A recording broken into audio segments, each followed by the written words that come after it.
नमस्कार। कार्यक्रम फ्रन्टलाइन डिबेटको यो नयाँ श्रृङ्खलामा यहाँलाई हार्दिक स्वागत छ। म विमल पुरी।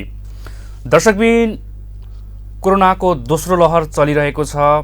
पहिलो लहरले चाहिँ आम नागरिकलाई, जनतालाई, सबैलाई चौतर्फी रूपमा सबैलाई समस्यामा पार्यो, मारमा पार्यो र दोस्रो पटक पनि फेरि कोरोनाको लहरमा फेरि यति बेला हामी छौँ र यो बेलामा पनि सबैतिर समस्या नै समस्या छन्। विशेष गरी आर्थिक क्षेत्रमा बसेर कुराकानी गर्दाखेरि आज हामी विशेष आर्थिक क्षेत्रको अर्थतन्त्रको बारेमा कुराकानी गर्दैछौँ। यसलाई हेर्दा कोरोनाको कारणले देशको आर्थिक वृद्धि दरमा कमी आइसकेको छ।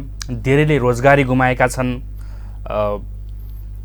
वित्तीय क्षेत्र कमजोर बनेको छ। हाम्रो अर्थतन्त्र कमजोर बनेको छ। यसलाई कसरी कम गर्न सकिन्छ र पछिल्लो समयको अर्थव्यवस्थालाई कसरी यसलाई अवसरको रूपमा लिन सकिन्छ। कोरोनाको कारणले जुन किसिमको अवस्था खडा भएको छ, यसलाई एउटा समस्यालाई पनि चुनौतीको रूपमा, समस्यालाई अवसरको रूपमा, चुनौतीलाई अवसरको रूपमा प्रयोग गरेर हामी कसरी अगाडि बढ्न सकिन्छ भन्ने विषयमा आज हामी बढी कुराकानी गर्दैछौँ। हामीसँग कुराकानी गर्नका लागि डाक्टर बाबुराम गेवाली हुनुहुन्छ, अर्थशास्त्री। उहाँ बुटोल बहुमुखी क्याम्पसको प्राध्यापक समेत हुनुहुन्छ। उहाँसँग विशेष गरी यिनै कुरामा कुराकानी गर्नेछौँ। स्वागत छ यहाँलाई कार्यक्रममा। नमस्कार राज्य टिभीका विमल केपीजी, धन्यवाद। र आज गुरु पूर्णिमाको दिन यहाँहरू सबैलाई र सम्पूर्ण राज्य टिभीका दर्शकहरूलाई मैले ह्याप्पी गुरु पूर्णिमा र व्यास जयन्तीको शुभकामना व्यक्त गर्न चाहन्छु। बाबुराम सरलाई पनि गुरु पूर्णिमाको धेरै धेरै शुभकामना। आराम हुनुहुन्छ? हजुर, ठिक छ।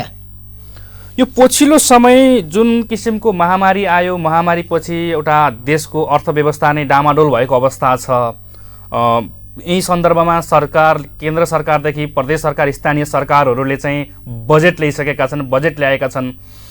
यो सुरुको प्रसङ्ग चाहिँ म तपाईँसँग विशेष गरी यो कोरोनाको अवस्थापछिको अर्थतन्त्रलाई कसरी हेर्नुभएको छ? अब यो अर्थतन्त्रको प्रमुख तत्त्व भनेको हामी मानिस, हामी नेपालीहरू भनौँ न, हामी नागरिकहरू।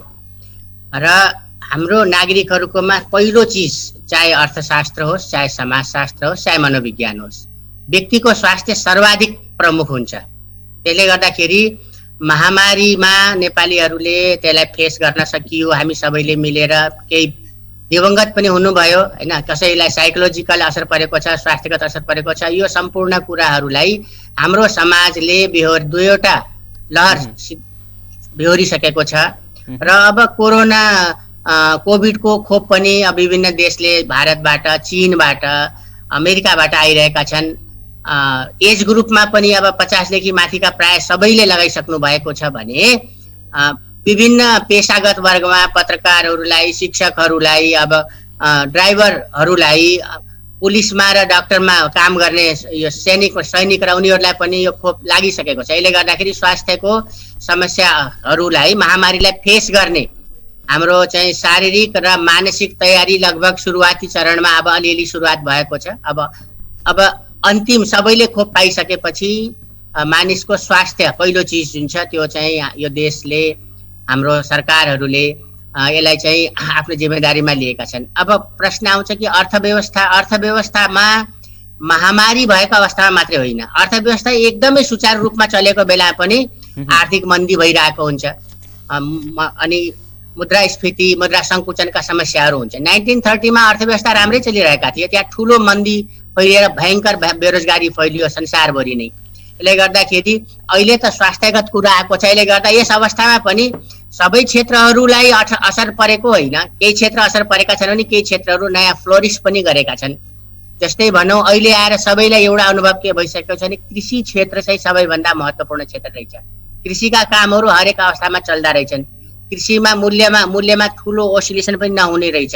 मानिसको अचानक धेरै माग बढ्ने, अचानक धेरै घट्ने कस्ता कुरामा हुँदो रहेछ भन्दाखेरि जस्तै टुरिज्ममा हुँदो रहेछ, यातायात क्षेत्रमा पनि भयो। तर यातायात क्षेत्रको एकातिर सार्वजनिक यातायातलाई असर परेको छ भने अर्कातिर निजी रूपमा यातायात एकदमै बढेर गएको छ। प्राय हरेक परिवारमा अहिले यही कोरोना पिरियडमा, जुन लकडाउनको समयमा अलिकति पनि सक्षम मानिसहरूले आफ्नो गाडी किनिसकेका छन्। यसले गर्दा ती गाडीवालाहरूलाई त फाइदा भयो होला निश्चित रूपमा। यस रूपमा मोटरसाइकल पनि चलेको होला, साइकल सवारीहरू बढेको होलान्, कृषि क्षेत्रमा चाहिँ लगानी गर्नुपर्छ भन्ने कुरो सबैतिर सबैको एउटा सामान्य सहमतिका रूपमा आएको छ। जबकि कृषि क्षेत्रलाई अलिकति व्यवस्था गर्ने चलन एउटा हाम्रो अर्थशास्त्रीय रूपमा अनि उन्नतिलाई प्रगतिलाई चाहिँ अगाडि बढाउन लैजाने मानिसहरूले पनि कृषि भन्दा चाहिँ अन्य क्षेत्रलाई बढी जोड दिने अनि हुन पनि यस अवधिमा सेवा क्षेत्र निकै बढेर पनि गएको थियो। होटल व्यवसाय लगायतका क्षेत्रहरू सेवा क्षेत्र निकै बढेको थियो, यसबाट फ्लोरिस भएर धेरै रोजगारी बढेको थियो। अब अहिले वैदेशिक रोजगारीमा मानिस नेपालीहरू छन्, वैदेशिक रोजगारीमा पनि अब सबै ठाउँमा बेरोजगारी फैलिएको छ, नेपालको मात्रै छैन।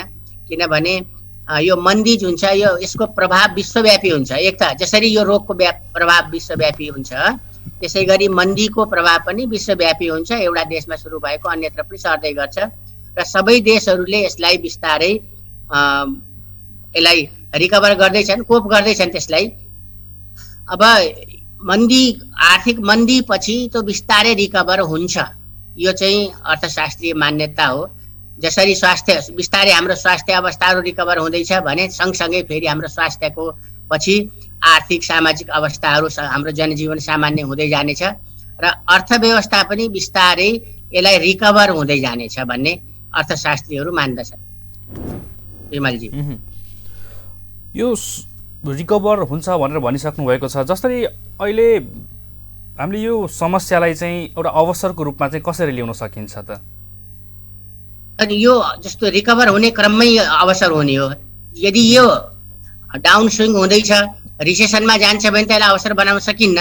जब यो रिकभर सुरु हुन्छ त्यसपछि बिस्तारै रिकभरी सुरु भएपछि एउटा रिकभरीको प्रभाव अर्को रिकभरीमा हुन्छ। जस्तै भनौँ अब यातायात खोलेपछि टुरिज्म सेन्टरहरू खुल्नेछन्, त्यसपछि मानिसहरूको ओहोरदोहोर बढ्नेछ, होटलहरू चल्नेछन्, त्यसपछि अन्य व्यवसायहरू दोकानहरूमा मानिसहरूको भिड हुनेछ। यसरी एउटा कुराको प्रभाव अर्कोमा रिकभरी सुरुवात भएपछि मात्रै यसको सकारात्मक प्रभावहरू बिस्तारै देखिँदै जानेछन्।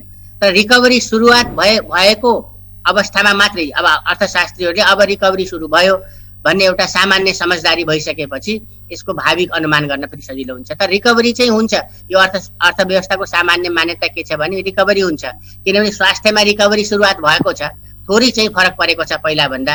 जति मानिसहरूमा जति यो कोभिड को टीका भन्ने छ, जसलाई खोप भन्ने छ, खोप सबैले लगाइसकेपछि एउटा खालको वातावरण फेरि बन्छ अर्थव्यवस्थामा। त्यो अर्थव्यवस्था बन्न साथ पसलहरू चल्नेछन्। अब मेडिकल र सुरक्षा लाइनको त आफ्नो काम चलि नै रहेको छ, अत्यावश्यक काम पनि मानिसहरूले गरिरहेका छन्। तर अर्थव्यवस्थालाई चलायमान बनाउने सबै साना ठुला पाट पूर्जाहरू यो जति खोपको गति बढ्दै जान्छ त्यति नै अर्थव्यवस्थाको गति पनि बढ्छ भन्ने म ठान्दछु। विकसित राष्ट्रहरूले चाहिँ आफ्नो ट्र्याकमा पुनः फर्किसकेको अवस्था देखिन्छ। जसरी भारत र चाइनाहरू अथवा अमेरिकाहरू उनीहरू आफ्नो अवस्थामा लगभग फर्केर मेन्टेन गरिसकेको अवस्था छ। तर हामी जस्तो देशले चाहिँ नेपालले चाहिँ त्यस्तो कुनै खास योजना खाका त्यस्तो बनाएको हामीले देख्दैनौँ कि यसबाट हामी कसरी उम्किने, यसलाई हामीले अब अर्थतन्त्रलाई मजबुत बनाउने आधारलाई चाहिँ कसरी बलियो बनाउने जस्ता विषयमा चाहिँ हामी कमजोर देखिन्छौँ नि। हो होइन, यस विषयमा दुई चरणमा यस विषयमा कुरा हुन सक्छ। अर्थव्यवस्था ठुलो चलायमान बनाउने विषय र दुई विषयले एउटा चाहिँ राज्यको तर्फबाट लिन सक्छौँ होइन। अब हामी नेपालीहरूको बानी के परेको छ भने हामीले आफ्नो तर्फबाट के गर्न सक्छौँ भन्ने कुरो प्राय हामीले सोचेको देखिँदैन कि हाम्रो सोचाइ नै र सिधै एकैपटक चाहिँ राज्यले गरेन नीतिका कुराहरू ल्याउने हाम्रो एउटा लामो प्रचलन पनि भएको छ। दोस्रो कुरो हामीसँग व्यक्तिगत उद्यम व्यवस्था अनि व्यक्तिगत साना साना संस्थाहरू विकास नभएर पनि यो अवस्था आएको। इन्स्टिट्युसन्सहरू जबसम्म अर्थव्यवस्थामा सबै इन्स्टिट्युसन्सहरूको विकास हुँदैन, सोसियल भ्याल्युजका कुराहरू छन्, यिनी सबैको सँगसँगै विकास हुँदैन तबसम्म अर्थव्यवस्थाको राज्यले मात्रै कन्ट्रोल गरेर यो पुग्दैन जस्तो मलाई लाग्छ। र म त यस विषयमा के भन्दछु भने राज्यको विकासमा राज्यले त नीति बनाउने कुरो मात्रै हो, व्यक्तिगत उद्यम व्यवस्थाहरू, उद्यमीहरू, व्यक्तिगत श्रमिकहरू समेत, म त के मान्छु श्रमिक समेत, हाम्रो श्रमिकहरूको पनि ठुलो भूमिका हुन्छ। जति श्रमिक उत्पादनशील हुन्छ हाम्रो अर्थव्यवस्था त्यति नै फ्लोरिस हुन्छ, त्यति बढी उत्पादन गरेर दिन्छ। त यसले राष्ट्रिय स्तरमा अब सरकारले गर्ने कुरो भयो, त्यसको लागि पोलिसी मेकर्सहरू हुन्छन्। तर व्यक्तिगत स्तरमा, नगरपालिका स्तरमा, सामाजिक स्तरमा र उद्यम स्तरमा भनौँ, उद्योग वाणिज्य लगायतको स्तरमा पनि यो कामलाई गर्न सकिन्छ। त्यसको लागि कुन क्षेत्रमा अब अलि चलिरहेको हुन्छ ती क्षेत्रहरूलाई बिस्तारै जस्तै यदि किराना पसलहरूबाट सुरुवात गर्न सकिन्छ कि कहिले ठुलो फ्याक्ट्री गर्न नसकेला किराना पसलहरू सुरुवात गरिदिउँ। अब सामाजिक भेलाहरू मिटिङ भेलाहरूलाई चाहिँ सरकारले बिस्तारै छुट दिएपछि हामी त्यहाँ जम्मा होला। एकाडेमिक स्तरमा हामीले कार्यक्रमहरू शैक्षिक सरहरूले अर्थशास्त्रीहरूले समाजशास्त्रीहरूले समाजलाई नर्मलाइज गर्ने कुरा सोच्न पर्यो भने अर्थशास्त्रीले अर्थव्यवस्थामा कुन क्षेत्रमा तत्काललाई चाहिँ लगानी गरेर धेरै उत्पादन गर्न सक्छ भन्ने सोच्नु पर्यो। मनोवैज्ञानिकहरूको पनि त्यसै गरी मनोवैज्ञानिक प्रभाव यसको अब 2 वर्ष हामी सबै जस्तो घर बसिराख्यौँ, भिडबाट हामी टाढा बस्यौँ। एक प्रकारको हाम्रो मनोवृत्ति पनि हाम्रो सामाजिक मनोवृत्ति पनि मलाई के लाग्छ भने अलिकति कम सामाजिक भइसकेको छ कि हामी भिड देखेर तर्सिने मानिसहरूको बिचमा जान डराउने खालको भइसकेको छ कि त्यसलाई पनि अब कसरी जाने मनोवैज्ञानिकहरूले सोच्ने कुरो हुन्छ। अर्थव्यवस्थामा त समाजको पनि महत्त्वपूर्ण हुन्छ, मनोविज्ञानको महत्त्वपूर्ण हुन्छ। अब स्वास्थ्य क्षेत्रमा त मेडिकल क्षेत्र लागि नै रहेको छ, त्यसको आफ्नो भूमिका छ। त्यस्तै गरिकन संयुक्त राष्ट्र सङ्घको WHO ले नै संसारभरि स्वास्थ्यको लागि धेरै काम गरेको छ विगतमा। अब हामीले जान्यौँ हैजा बिफर मलेरिया त WHO ले उन्मूलन गरेकै हो। अब उसको यो प्रयासले हुन अब देखिएला भविष्यमा। तर मलाई के लाग्छ भने WHO को यो प्रयासले अहिलेको महामारी पनि अब हामी संसारभरि नै नियन्त्रण गर्न सकिनेछौँ। मानिसको स्वास्थ्यको सुनिश्चितता त्यसले गरिरहेछ, लागि परेको छ। र त्यसैले पनि यो खोपलाई निःशुल्क सबै ठाउँमा वितरण गर्ने व्यवस्थाको लागि चाहिँ उसले आफ्नो तर्फबाट प्रयास गरिरहेको छ।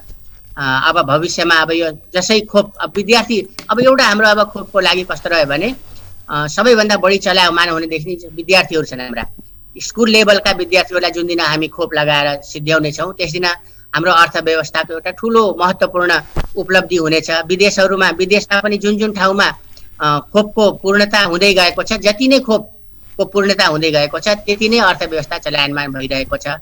पुरानो अर्थव्यवस्था अब पूर्ण रूपमा अझै आइसकेको छैन,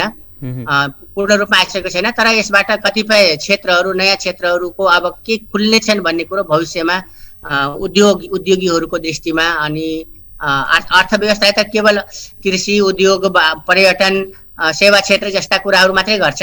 तर यसबाहेक पनि अब केही नयाँ क्षेत्रहरूमा जस्तै अब अहिलेको लागि एउटा सम्भावित क्षेत्र भनेको मैले देखेकोमा यो औषधिको क्षेत्रमा मानिसहरू असाध्यै सचेत भएको छन्।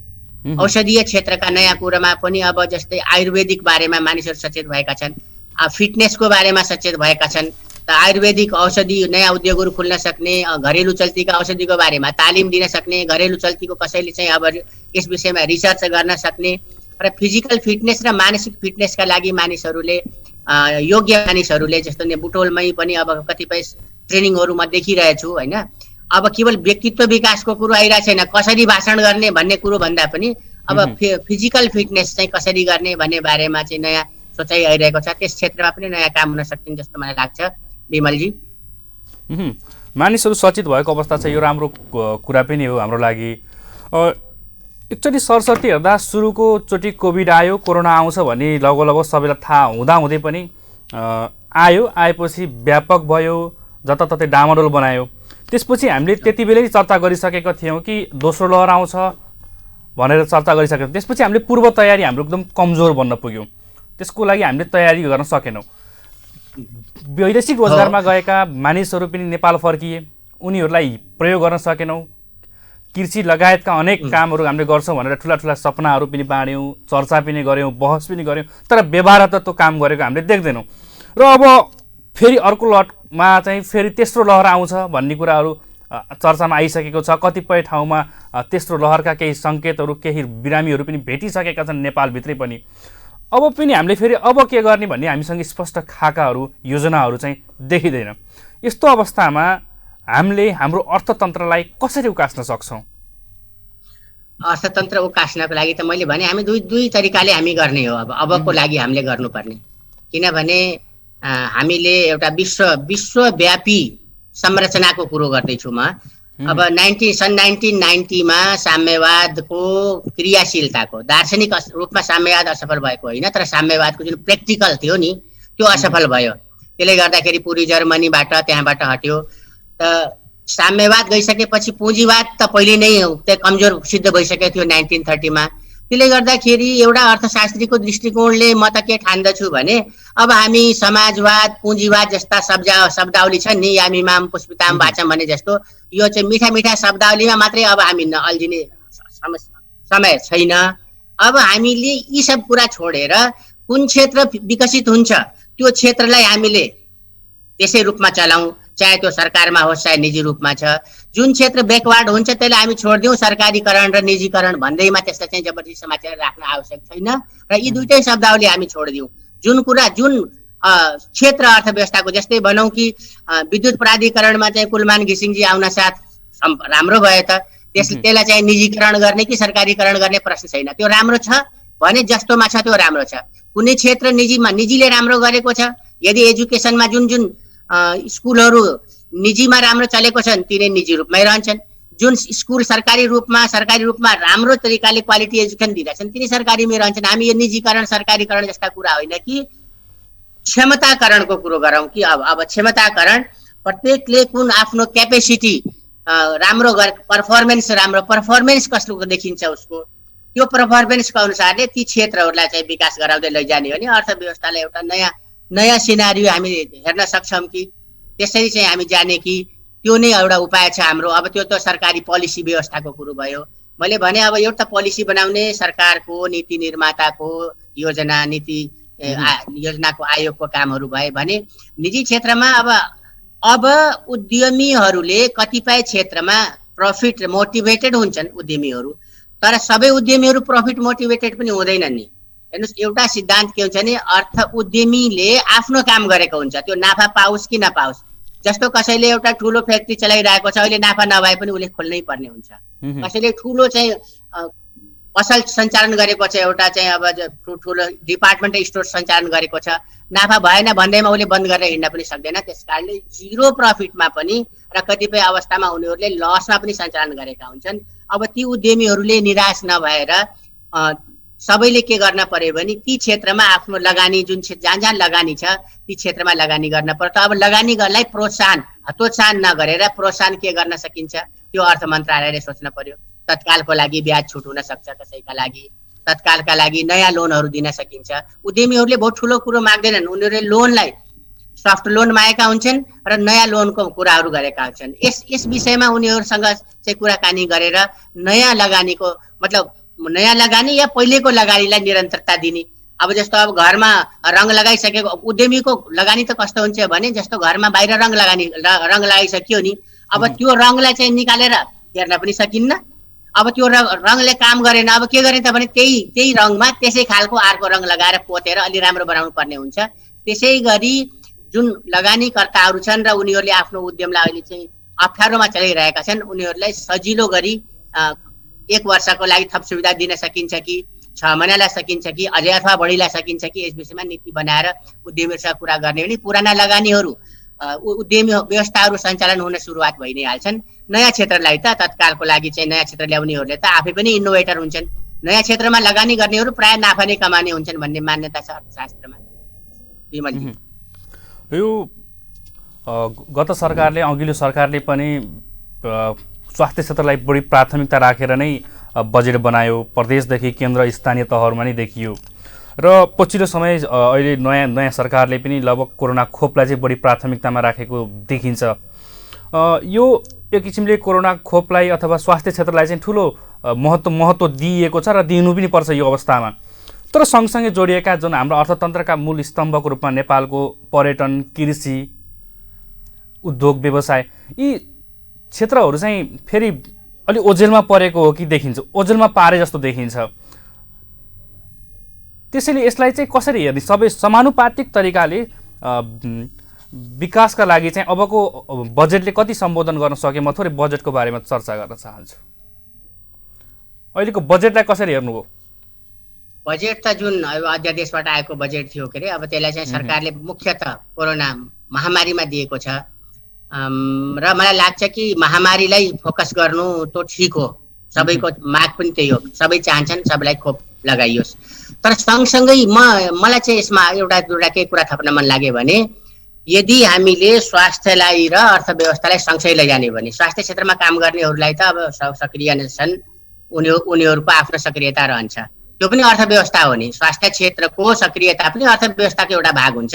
बिल्कुल त्यो तिनीहरूको सक्रियताले अर्थव्यवस्थामा असर पार्दैन भन्ने होइन नि त। अनि मानिसको स्वास्थ्य पनि अर्थव्यवस्थाको एउटा भाग हो। तर खोप मात्र मलाई के लाग्छ भने अहिले 2 वर्ष मानिसहरूलाई घर राख्दाखेरि साना बच्चाहरूलाई चाहिँ मोबाइलबाट पढ्न लगाउँदाखेरि स्कुलको टिचरहरूसँग डाइरेक्ट सम्पर्कमा नभएर आफ्ना साथीहरूसँग केवल फेसबुकमा र मेसेन्जरमा जुममा र चाहिँ गुगल टिममा कार्यक्रम मेसेज पठाएर जुन अहिले हामी यो केवल तारबाट मात्र हिँडिरहेका छौँ, एउटा अदृश्य तारबाट हिँडिरहेका छौँ। यसबाट मुक्ति दिलाउनको लागि हामीले सँगसँगै खोप स्वास्थ्य मात्रै होइन, सामाजिक स्वास्थ्य र मनोवैज्ञानिक स्वास्थ्यको पनि सरकारी कार्यक्रमहरू ल्याउनु पर्छ। यस विषयमा स्वास्थ्य क्षेत्रले सोच्न पर्छ, किनभने अर्थव्यवस्था भनेको केवल सामान किनबेचको कुरो मात्रै होइन, अर्थव्यवस्था एउटा मनोविज्ञान पनि हो। जबसम्म मानिस चाहिँ सामान किन्नलाई जान तयार हुँदैन, जबसम्म मान्छे सामान बेच्न लागि मनोवैज्ञानिक रूपमा तयार हुँदैन, अर्थव्यवस्था सामान्य अवस्थामा आउन सक्दैन। म चाहिँ अब काम गर्न जान पर्छ, मैले लगानी गर्न पर्छ, मैले बिक्री गर्न पर्छ, यस्ता कुराहरू पनि मानसिक रूपमा। त्यसैले अर्थव्यवस्थालाई साइकोलोजी पनि मानिन्छ। अर्थव्यवस्था मनोविज्ञानमा आधारित हुन्छ, उन्नति मनोविज्ञानमा आधारित, आर्थिक उन्नति मनोविज्ञानमा आधारित हुन्छ भन्ने पनि मानिन्छ। यी क्षेत्रमा पनि अब खोप बाहेकका पनि अन्य स्वास्थ्यका क्षेत्रहरू जसले मानिसहरूलाई फेरि लिएर आओस्, फेरि सक्रिय बनाउन सकोस्, साइकोलोजिकली सक्रिय बनाउन सकोस्, अनि सोसियल रूपमा चाहिँ तयार गर्न सकोस्। 2 वर्षकोमा निश्चित रूपमा केही न केही मानिसहरूको सामाजिक फिलिङमा केही न केही अन्तर जरुर परेको होला। यसलाई नर्मलाइज गर्नुपर्ने अवस्था जरुर आउने सक्छ, जसलाई खोपले मात्रै पुरा गर्दैन, त्यसलाई त्यस बाहेकका कुराहरू गर्नुपर्छ भन्ने म ठान्दछु। त्यसैले ती कुराहरूले अर्थव्यवस्थालाई अलिकति चलायमान गराउला। विशेष गरी पछिल्लो समय उद्योगी व्यवसायहरू चाहिँ कर छुटको विषय लिएर कहिले ब्याङ्किङ ब्याजकोलाई चाहिँ मिनाहा गरिदिनु पर्यो भनेर स्थानीयदेखि प्रदेशदेखि केन्द्रसम्म जताततै ज्ञापन पत्र बुझाउने, सरकारलाई ध्यानाकर्षण गराउने कार्यक्रमहरू गर्दै आएका छन् र उनीहरूको कतिपय माग त सम्बोधन भएको पनि होला या कतिपयको अझै भएको छैन। धेरै जस्तो हिस्सामा कुरा गर्ने हो भने सम्बोधन भइसकेको छैन। यस हिसाबले उद्योगी व्यवसायहरू जुन उद्योगी धन्दा चलाएका छन्, ठप्प छ व्यवस्था, र यिनीहरूलाई पनि उकास्नको लागि चाहिँ सरकारको अबको योजना के हुनुपर्छ? स्वास्थ्य क्षेत्र सँगसँगै उद्योगी व्यवसाय उद्योग धन्दालाई पनि अगाडि बढाउनको लागि सरकारका योजना के हुन सक्छन्? कस्ता खालका कार्यक्रम ल्याउनुपर्छ र उनीहरूलाई प्रोत्साहन गर्न, यो महामारीको बेलामा पनि प्रोत्साहन गरेर काम गर्ने प्रेरणा दिनको लागि चाहिँ हामीले के गर्न सक्छौँ? अर्थव्यवस्थाको आर्थिक सिद्धान्तको सबभन्दा राम्रो प्र्याक्टिकल कसैले गर्छ भने त्यो उद्योग व्यवसायहरू नै हुन्। र जसले प्र्याक्टिकल गरिरहेको छ, प्र्याक्टिकल गर्दाखेरि यहाँनिर डिफेक्ट आयो, यहाँनिर सुधार गर्नुपर्छ भनेर उसले प्रस्ताव लिएर आउँछ भने त्यसमाथि गम्भीरतापूर्वक विचार गर्नुपर्छ। ठिक छ, सरकारको बजेट ट्याक्समा भर पर्छ, तर ट्याक्स पेयर जो छ, ट्याक्स पेयरलाई जबसम्म असन्तोष रहन्छ त्यो ट्याक्स पेइङले अर्थव्यवस्था बलियो बनाउँदैन। यदि उद्यमीहरूले केही माग लिएर आएका छन् कि यो गरेमा हामी अर्थव्यवस्थालाई सुचारू गर्न सक्छौँ, यो गरेमा हामी लगानीलाई चाहिँ फेरि पुनः प्रवर्धन गर्न सक्छौँ, उत्पादन गर्न सक्छौँ, नयाँ लगानी गर्न सक्छौँ भनेर लिएर आउँछन् भने उनका मागहरू माथि बसेर छलफल गर्नुपर्छ भन्ने ठान्दछु म त। यो एउटा प्राज्ञिक दृष्टिकोणले मात्रै होइन कि यो त प्र्याक्टिकलको कुरो हो। कसैले चाहिँ प्र्याक्टिकल गरिरहेछ, प्र्याक्टिकलमा समस्या, व्यवहारमा यो समस्या छ अर्थशास्त्रको भनेपछि त्यो व्यवहारलाई सुधार्न अर्थ सरकारले सक्रियता देखाउँछ होला भन्ने म ठान्दछु। यो विशेष गरी लुम्बिनी प्रदेश सरकारले 79.4% अथवा 7% पुँजीगत खर्च गरेको भनेर दाबी गरेको छ। चालु खर्चको हिसाबमा अलिकति कम नै छ, लगभग 88% जति खर्च गरेको अवस्था छ। यो बजेट खर्चको अनुपातलाई हेर्दाखेरि यसलाई हामीले कसरी हेर्ने? जति धेरै बजेट खर्च भयो त्यति नै राम्रो भएको हो मान्न सकिन्छ अथवा के हो यो खासमा? होइन, सामान्यतया विमलजी सैद्धान्तिक अवधारणा यही नै हो, अडिटिङको अवधारणा यही हो। जति बजेट बनाइएको छ त्यो खर्च उचित तरिकाले भएको छ भने, अब यसको एउटा मैले चाहिँ यसको अर्को पक्ष के छोडेँ भने त्यो खर्च कसरी भएको छ मैले जानकारी पाइनँ। केवल 79% खर्च भएको छ भन्दाखेरि सामान्यतया त्यो पुँजीगत खर्च हो र पुँजीगत क्षेत्रमा नै, पुँजीगत अर्थ के हो भने त्यसले अझ थप उत्पादन दिन्छ, त्यसले लगानी बढाउने छ, हरेक अर्थव्यवस्थालाई सुचारू गर्छ भन्ने मानिन्छ पुँजीगत खर्च। त्यो ठाउँमा खर्च भएको छ नि यसलाई राम्रो मानिन्छ। 79% त राम्रै, यस्तो अवस्थामा 79% खर्च भएको पुँजीगत खर्चमा ठिक ठाउँमा खर्च भएको छ भने यसलाई सकारात्मक रूपमा म लिन्छु। सरकारले दाबी पनि गरेको छ, यो स्वागत योग्य कुरा नै भयो। अबको प्राथमिकता के?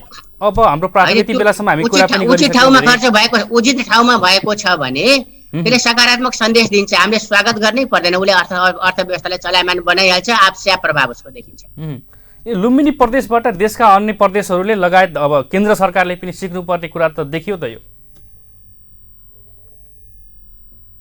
अनि यो सबै यो त सिद्धान्तिक कुरा नै हो। पुँजीगत खर्चलाई अहिलेको अवस्था जुन छ, यो महामारी भएको अवस्थामा, मानिसहरूको बिचमा भेटघाट नभएको अवस्थामा, के अरे योजना राम्ररी बनाउन नसकेको, श्रमिक लेबरहरूलाई चाहिँ काम लिन नसकेको अवस्थामा बाटो बनाउनु पर्यो भने पनि त पुँजी चाहियो, त्यसको लागि सामान चाहियो, उपकरण चाहियो। यी सबै कुरामा चाहिँ यदि खर्च हुन्छ भने यस तरिकाले खर्च हुन्छ नि। यो खर्चमा अलिकति दोषहरू छन् नेपालमा। अन्तिम असारमा असारे विकास भन्ने चलन छ, यसलाई चाहिँ हामीले सुधार्न पर्छ।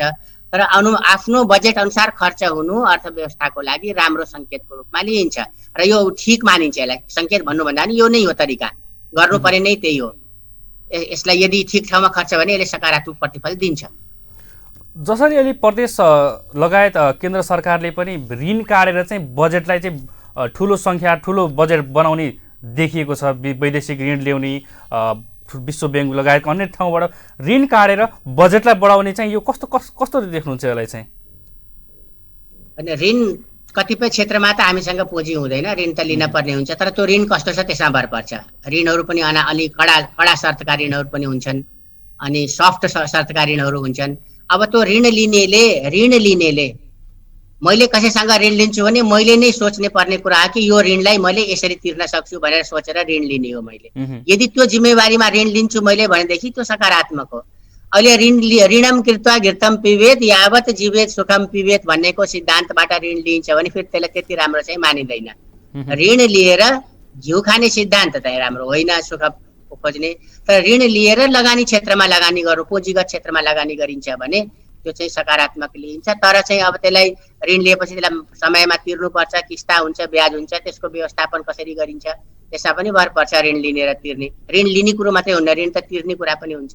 यसले गर्दा त्यो रूपमा कसरी हेरिएको छ त्यो हेरेपछि मात्रै यस विषयमा थप चर्चा गर्न सकिन्छ। तिर्नेको आधार के हो, लुम्बिनी क्षेत्रले तिर्न सक्छ कि सक्दैन, आफूले तिर्न नसके फेरि देशलाई बर्डन गराइदिने हो कि?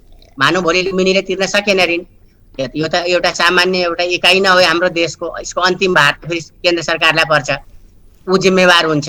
अब यसैले यसलाई अलिक विस्तृत रूपमा नै सोच्नुपर्छ जस्तो लाग्छ मलाई। किनभने हाम्रो प्रादेशिक संरचनाहरूको बारेमा मानिसहरू विभिन्न कारणहरूले अलि आफ्नो जुन छ नि पर्फर्मेन्स, यसको आफ्नो भूमिका राम्रो क्षेत्रले प्रदेशहरूले देखाएको छैनन् कहीँ पनि। स्थानीय निकायले बरु प्रशस्त काम गरेको देखिन्छ, केन्द्र सरकार पहिलेदेखि गरिरहेको छ। यो त्यसमा असन्तोष मानिसहरूको छ। त्यसले गर्दा ऋणमाथि पनि असन्तोष पनि हुनसक्छ मानिसहरू। अब हामी अन्त्यतिर पनि छौँ। अन्त्यमा विशेष गरी अब तपाईँ आध्यात्मिक व्यक्ति भएको हिसाबले पनि, प्राध्यापकसँगै आध्यात्मिक व्यक्ति पनि हुनुहुन्छ, यस हिसाबमा आज गुरु पूर्णिमाको चाहिँ एउटा संयोग पनि मिलेको छ। यो गुरु पूर्णिमा भनेको चाहिँ के हो, यसलाई चाहिँ हामीले कसरी ग्रहण गर्न सकिन्छ? जस्तो व्यवहार त अहिले पछिल्लो समय फेसबुकमा पोस्ट गरेर गुरु पूर्णिमाको सामान्य औपचारिकता मात्र गरेको देखिन्छ। तर यथार्थ गुरु पूर्णिमा भनेको के हो, यो पाटोलाई थोरै संक्षिप्तमा बताइदिनु होला। हस्, अब हाम्रो शरीर निर्मित हुन्छ बायोलोजिकल एलिमेन्टहरूबाट। अब यसको लागि पिता प्रमुख भयो, त्यसपछि आमा दोस्रो प्रमुख भयो। त अब यो दुईटा, आमाले हामीलाई जन्माउने भयो, आमालाई सम्मान गर्नुपर्छ। त्यस्तै गरी पिताले चाहिँ आमा हुर्काउने, संरक्षण गर्ने, गार्जियन भन्छ नि त पितालाई, होइन, अभिभावकत्व लिने, अप्ठ्यारो रिस्क भएको बेलामा चाहिँ संरक्षण दिने। यी दुईटा कुरा त भयो। अब त्यसबाहेक मानिसलाई कस्तो हुन्छ भने यो संसारलाई फेस गर्नको लागि धेरै कुरा जान्नुपर्ने हुन्छ। त ती धेरै कुरा धेरै ठाउँमा सिकिन्छ। गुरुलाई हामीले गुरु तत्त्वको रूपमा लिँदा बेटर हुन्छ। कुनै एउटा गुरु होइन कि हामीले जोसँग पनि केही सिक्छौँ, यो संसारमा फेस गर्न सिक्यौँ। आज हामी जहाँ छौँ, हामी केही बोलिरहेका छौँ, हामीले अर्कालाई केही सिकाउन छौँ, केही सिक्न तयार छौँ। हामी सिक्न जुन खोजिरहेछौँ र सिकिरहेछौँ त्यो पनि गुरुको योगदान हो।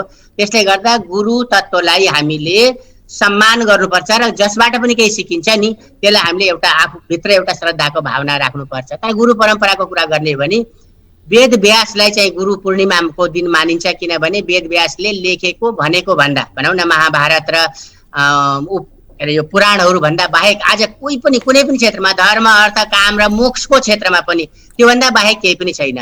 तर गुरुको रूपमा अझ महत्त्वपूर्ण हामी नेपालीहरूले गौरव गर्नुपर्ने के हो नि, गुरुलाई नै सबैभन्दा ठुलो मान्ने, ईश्वरभन्दा पनि ठुलो मान्ने भनेको हाम्रा गुरु गोरखनाथ हुन् र उनका गुरु मछेन्द्रनाथ हुन्। मछेन्द्रनाथका पनि गुरु चाहिँ शिव आदि गुरु भन्ने मानिन्छ। यसले गर्दा गुरु परम्पराको हामी नेपालीहरूले गर्व गर्नुपर्ने चाहिँ गुरु गोरखनाथ हो। यसबाहेक गुरु परम्परालाई सबैभन्दा ठुलो मान्ने भनेको अब सिख सम्प्रदाय छ, उनका गुरु नै मानिन्छ। उनले पुस्तकलाई पनि गुरु ग्रन्थ साहेब भन्छन् र गुरु नै सम्पूर्ण रूपमा लिइन्छ। यसले गर्दा हरेक संस्कृतिमा गुरुप्रति सम्मानको धारणा रहेको छ र हाम्रो संस्कृतिमा पनि गुरुलाई सम्मान गर्नुपर्छ। एउटा कृतज्ञताको भाव हो जुन हामीले आजको दिनमा जसँग पनि केही सिकिएको हुन्छ ऊ प्रति त्यो कृतज्ञताको भावना हामीले राख्नुपर्छ। जस्तो रिसर्च गर्दाखेरि हामी साइट भन्ने हुन्छ क्या, रिसर्च गर्दाखेरि कसैबाट केही सिकेछ भने त्यसलाई साइट गर्छौँ क्या, रिफरेन्स दिन्छौँ।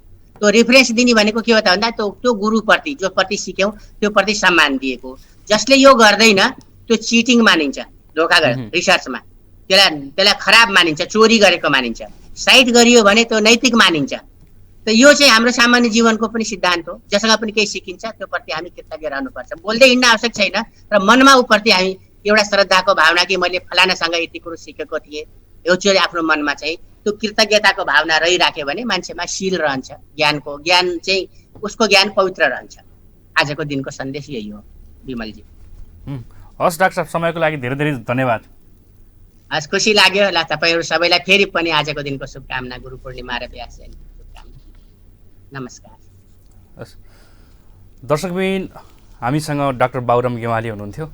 उहाँसँग हामीले पछिल्लो समय नेपालको अर्थतन्त्र र यसका चुनौती र त्यसका चुनौतीलाई चाहिँ कसरी अवसरको रूपमा प्रयोग गरेर हामी अघि बढ्न सक्छौँ, नेपालको आर्थिक वृद्धि दरलाई कसरी अगाडि बढाउन सक्छौँ, अर्थतन्त्रका बलियो आधारलाई अझ बलियो बनाउन कसरी के गर्न सकिन्छ भन्ने किसिममा चर्चा गऱ्यौँ। र सँगसँगै विशेष गरी आज गुरु पूर्णिमाको दिन भएको हिसाबले पनि उहाँ अलिकति आध्यात्मिक व्यक्ति हुनुहुन्थ्यो। उहाँसँग हामीले गुरु पूर्णिमाको बारेमा पनि थोरै चर्चा गऱ्यौँ। यहीसँगै आजको कार्यक्रम यति नै। अर्को नयाँ एपिसोडमा पुनः भेट हुनेछ। राज्य टेलिभिजन हेर्दै गर्नुहोला।